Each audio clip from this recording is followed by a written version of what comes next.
Let's talk about the mechanics of the draw, specifically when that draw is coming out of the competition style holster. Now, a competition style holster is a holster which presses the gun off your body about 1.5 inches and then drops the weapon down where it would normally be sitting here on your belt. It's pressed down slightly. Also, there's a cut made into the front of the holster which lets you draw that firearm and start twisting it toward the target faster. Although these aren't going to be found on your duty or concealed carry holsters, they're essential to a really speedy draw in a 3-gun, USPSA, or IPSC style holster. In terms of the mechanics of the draw, they're going to be very similar to a draw from a concealed carry outside the waistband or a duty holster, with the difference being that there's not going to be any sort of bail or safety that needs to be turned off of the holster in order to draw out the weapon. The holster is completely built for speed. So let's talk about the mechanics here. Regardless of the starting position, whether you're in the surrender position, the diplomat position, or the hands by side position, all of your mechanics are going to be the same after that buzzer goes off or after you mentally make the decision to go for the gun. So the first step is to remember that your support hand and your firing hand are always going to act simultaneously at the beginning of your draw. So let's say I'm in the surrender position.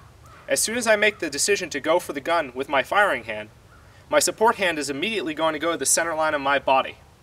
Some shooters like to place their support hand further over toward their weapon side, but I'm of the opinion that it should go right to the center line of your body because that's your most natural position, and you're going to be bringing the gun to the center line of your body to press out on target anyway. So this is what you're going to get at first. I like to line up with the meaty part of my palm with the center point of my sternum to give me a good, consistent reference point. The next thing we need to discuss is getting a firm purchase on the handgun.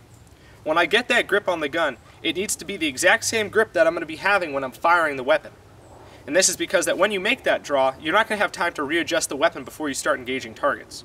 So in order to keep consistency between your training and your actual firing on a stage, you have to make sure that that grip you get on your handgun is the grip you're going to be using when you're firing. In terms of safety, note where my trigger finger is. It's directly out flat and straight on the side of the holster. That's because when I draw the weapon out, I want that trigger finger to ride the side of the frame, where it would normally be, to avoid an accidental or negligent discharge.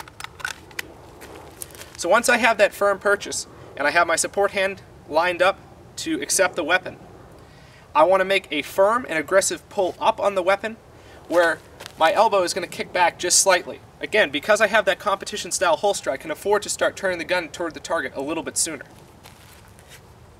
So once I start to make that aggressive pull up, you'll see that the weapon is already slightly facing downrange.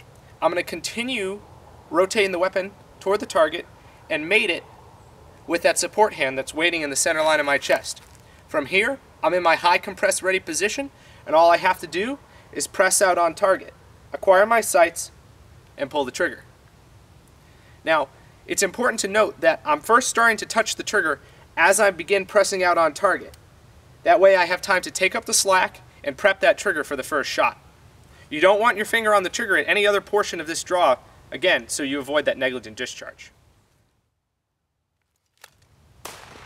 As you can see, as I'm executing these 3 different draws, although my hands and body might be in an awkward starting position each time, or slightly different position, as soon as I make that mental decision to go for the gun, the mechanics of the draw all come back into play, and I do the exact same thing with each draw, therefore keeping it consistent.